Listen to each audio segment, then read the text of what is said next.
পদ্মা সেতুর নাটখোলার সেই ভিডিও ধারণকারী কাতারে পালিয়েছে।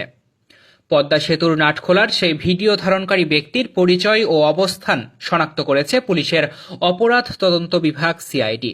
তার নাম কায়সার মামুন। তিনি সেই ভিডিও ছড়িয়ে পড়ার পরদিন কাতারে পালিয়ে গেছেন। আর ভিডিওতে নাট খুলতে দেখা যাওয়া মোহাম্মদ বায়েজিদ তালহার কোনো রাজনৈতিক সম্পৃক্ততা পায়নি তদন্তকারী দল। একটি নেতিবাচক ইস্যু তৈরি করাই দুজনের উদ্দেশ্য ছিল বলে জানিয়েছেন সিআইডি।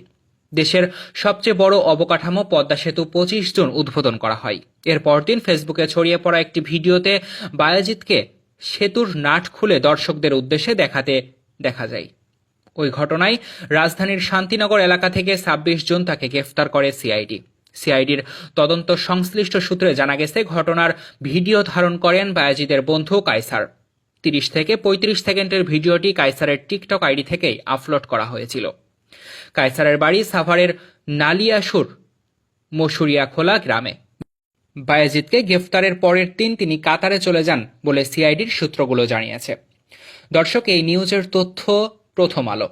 এতক্ষণ আমাদের সাথে থাকার জন্য ধন্যবাদ সবাইকে।